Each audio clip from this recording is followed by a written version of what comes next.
मिटा दो, है लिख लिया नहीं, ठीक है, इस तरीके से समझने के लिए लिख लेना, ठीक है। आगे देखो,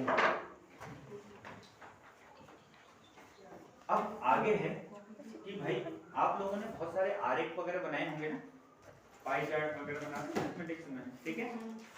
तो ऐसे ही बच्चों देखो यहाँ पर आप किसी भी चीज का, साइंस में किसी भी चीज का क्या बना सकते हो, वेन डायग्राम बना सकते हो, ठीक है, बात समझ में आ रही। और वेन डायग्राम आप तभी बना सकते हो जब आपको उस चीज की क्या हो, एक अच्छी खासी नॉलेज हो, तभी जाके आप उसका क्या बना सकते हो, वेन डायग्राम बना सकते हो। देखो ध्यान से देखना, कंबसन के कितने टाइप होते हैं, दो टाइप होते हैं, एक बर्निंग, दूसरा स्मॉल्डरिंग, ठीक है, बात समझ में आ रही है।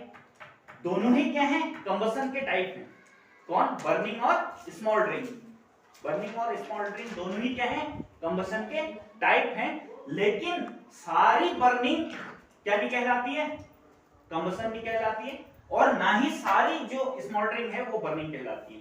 उसका कुछ भाग क्या कहलाता है, क्या कहलाता है, बर्निंग, और कुछ भाग क्या कहलाता है, स्मॉल्डरिंग। बस मतलब में जैसे ये टोटल क्या है, जो टोटल भाग है, ठीक है, ये वेन डायग्राम है, वेन डायग्राम, वेन डायग्राम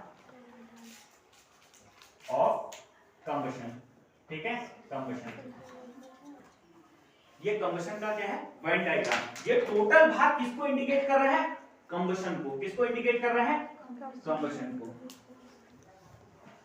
ये टोटल भाग किसको इंडिकेट कर रहा है, कंबशन को। इसका एक सर्किल और बना लेते हैं, बीच वाला, ठीक है, अंदर वाला सर्किल बना लेते हैं। अंदर वाला सर्किल आप इसको कुछ भी नाम दे दो, इसको आप या तो बर्निंग दे दो, बर्निंग, ठीक है, और ये जो बाहर वाला भाग बन गया बच्चों, ये क्या कहलाएगा, स्मॉल्डरिंग, ठीक है, ये क्या कहलाएगा, स्मॉल्डरिंग। बात समझ में आ रही है। कुछ भाग इसका क्या है, बर्निंग है, और कुछ बाकी बचा हुआ भाग क्या है, स्मॉल्डरिंग, या उल्टा बना लेना, बाहर वाला बर्निंग बोल दो या अंदर वाला, ठीक है। All burning is combustion but all combustion is not burning. बात समझ में आया। सारा जो बर्निंग है वो क्या है, कंबशन है, या सारा जो स्मॉल्डरिंग है वो क्या है, कंबशन है, लेकिन सारा कंबशन ना ही बर्निंग है ना ही स्मॉल्डरिंग है, क्योंकि सारा कंबशन का कुछ भाग क्या है, बर्निंग कहलाता है, और कुछ भाग स्मॉल्डरिंग कहलाती है। ये वेन डायग्राम आप तभी बना सकते हो जब आपको उस चीज की क्या हो, एक अच्छी खासी नॉलेज हो, ठीक है, बात समझ में आ रही है ना, ठीक है, ये समझ में आ गया। वेन डायग्राम ऐसे बनाया जाता है, हाँ, ठीक है, ध्यान से देखिए, इधर मिटा दो, देखो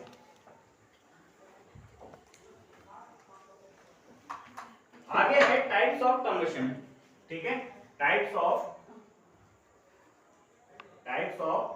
कंबशन,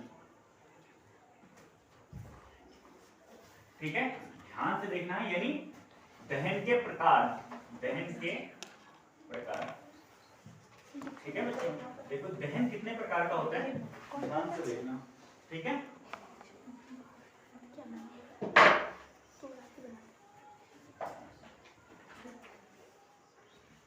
कंबशन, ठीक है, देखो बच्चों जो कंबशन है वो बेसिकली तीन ही प्रकार का होता है, ठीक है, कितने प्रकार का होता है, तीन प्रकार का, ठीक है। पहला है रैपिड कंबशन, ठीक है, रैपिड कंबशन, ठीक है, बात समझ में आ रही है। पहला कौन सा है, रैपिड कंबशन। दूसरा है स्पॉन्टेनियस कंबशन, स्पॉन्टेनियस कंबशन, ठीक है, और तीसरा है एक्सप्लोसिव कंबशन, ठीक है, एक्सप्लोसिव कंबशन, ठीक है। पहला कौन सा है, रैपिड कंबशन, दूसरा है स्पॉन्टेनियस कंबशन, तीसरा है एक्सप्लोसिव कंबशन, ठीक है। ध्यान से देखना, ध्यान से सुनना, इनके एग्जांपल भी बताऊंगा, क्या होता है रैपिड कंबशन, क्या होता है स्पॉन्टेनियस कंबशन, और क्या होता है एक्सप्लोसिव कंबशन, ठीक है। देखो रैपिड कंबशन क्या होता है, पहला लिखेंगे पहला क्या है, रैपिड कंबशन, ठीक है, रैपिड कंबशन।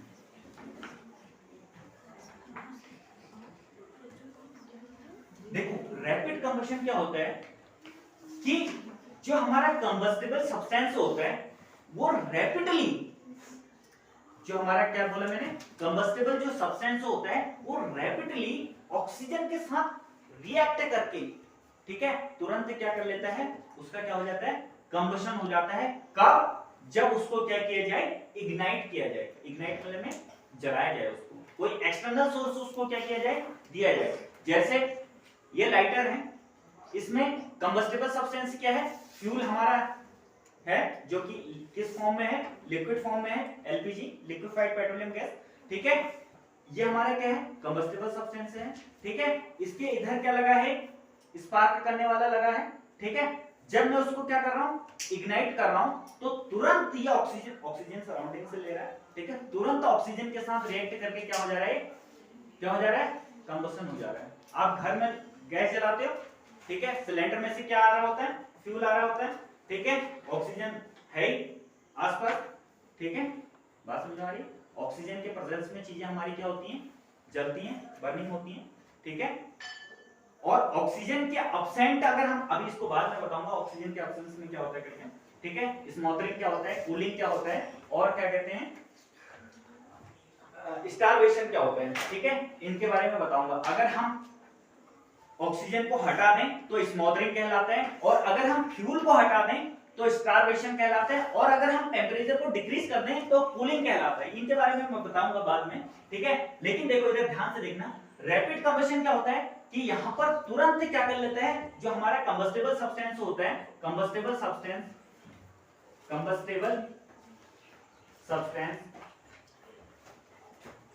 क्या कर लेता है, रैपिडली react with oxygen, ठीक है, react with oxygen and produce heat and light energy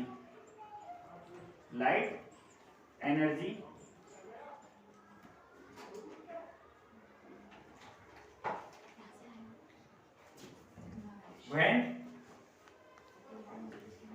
ignite external source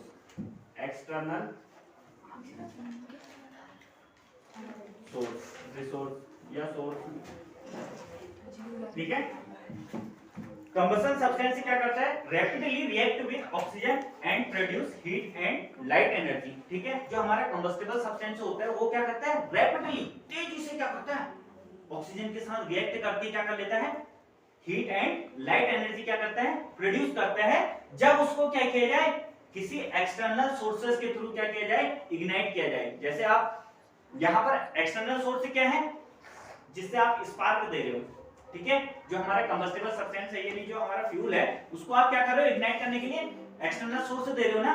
आप घर में सिलेंडर में आग लगाते हो, सॉरी मतलब गैस में आग लगाते हो ना, ठीक है, तो क्या करते हो, लाइटर से आप क्या करते हो, उसको इग्नाइट करते हो, ठीक है, बात समझ में आ रही है। और फ्यूल हमारे क्या हो जाता है, कंटिन्यूअसली क्या हो जाता है, बर्न हो जाता है। एक बार आपको क्या करना पड़ता है, एक्सटर्नल सोर्स देना पड़ता है, उसके बाद वो कंटिन्यूअसली क्या करते रहते हैं, जलते रहते हैं। तो इस टाइप का जो कंबशन है बच्चों, वो क्या कहलाता है, रैपिड कंबशन कहलाता है। इसका एग्जांपल आप लिख लेते हो, एलपीजी को जलाने पर, बर्निंग ऑफ एलपीजी, ठीक है, बर्निंग ऑफ एलपीजी। दूसरा है स्पॉन्टेनियस कंबशन। स्पॉन्टेनियस कंबशन क्या कहलाता है कि यहां पर, ठीक है, यहां पर बिना किसी एक्सटर्नल सोर्स के, ठीक है, ध्यान से देखना, बिना किसी एक्सटर्नल सोर्स के यहां पर, यानी आपको इग्निशन नहीं देना पड़ता, बिना किसी, तुरंत ऑक्सीजन के साथ रिएक्ट करके क्या कर लेता है, heat and light energy produce करता है। किसमें, स्पॉन्टेनियस, बिना किसी एक्सटर्नल, लिख लेना है, बिना किसी एक्सटर्नल सोर्स के यहां पर क्या कर लेता है, heat and light energy produce कर लेता है। जैसे आपने सोडियम यहां पे रखा होगा, ठीक है, तुरंत ऑक्सीजन के साथ रिएक्ट करके क्या कर लेता है, आग पकड़ लेता है, ठीक है, बिना किसी के लाइटर लगाने की जरूरत नहीं है, ऑक्सीजन के साथ तुरंत क्या कर लेता है, आग पकड़ लेता है, बिना किसी एक्सटर्नल सोर्स के, ठीक है। जैसे व्हाइट फास्फोरस, मैंने आप लोगों को एक बार पहले भी बताया होगा, जंगलों में आग चमकते रहती है करके, ठीक है, कभी तेज, उसमें एक्चुअली में क्या होता है, फास्फोरस होता है, ठीक है। बात समझ में आ रही है? तो फास्फोरस क्या करता है बच्चों, जो हड्डियां होती है ना उनमें फास्फोरस प्रेजेंट होता है बेसिकली, इतना आप हल्का समझ लो, ठीक है। वो क्या करता है, ऑक्सीजन के साथ रिएक्ट करके क्या करते रहते हैं, चमक उत्पन्न करता है, ठीक है। बात व्हाइट फास्फोरस हो गया, सोडियम पोटेशियम लिथियम हो गया, इसीलिए इनको किसमें डुबो के रखा जाता है, पीछे मेटल और नॉन मेटल में पढ़ाया था मैंने, ठीक है। इसमें केरोसिन में डुबो के रखा जाता है, पैराफिन वैक्स में डुबो के रखा जाता है, इनको लिथियम और पोटेशियम को और सोडियम को केरोसिन में डुबो के रखा जाता है। क्यों? क्योंकि तुरंत ऑक्सीजन के साथ क्या कर जाते हैं बच्चों, रिएक्ट करके क्या कर ले जाते हैं, आग पकड़ लेते हैं, इनका कंबशन शुरू हो जाता है, ठीक है। इसलिए ऐसे जो कंबशन होते हैं उनको हम क्या बोलते हैं, स्पॉन्टेनियस कंबशन बोलते हैं। तीसरा है एक्सप्लोसिव, ठीक है, ये भी सेम यही है, इसमें भी यही लिख लेना, combustion substance react, combustible substance react with, ये एक्सप्लोसिव में हाँ, combustible substance react with oxygen and produce heat and light energy, ठीक है। बात समझ में आ रही है? लाइट एनर्जी यहां पर भी प्रोड्यूस होती है, बस इसके साथ एक अंतर यह है कि ये लाइट एनर्जी के साथ साथ इसमें क्या प्रोड्यूस होती है, साउंड, क्या प्रोड्यूस होती है, साउंड।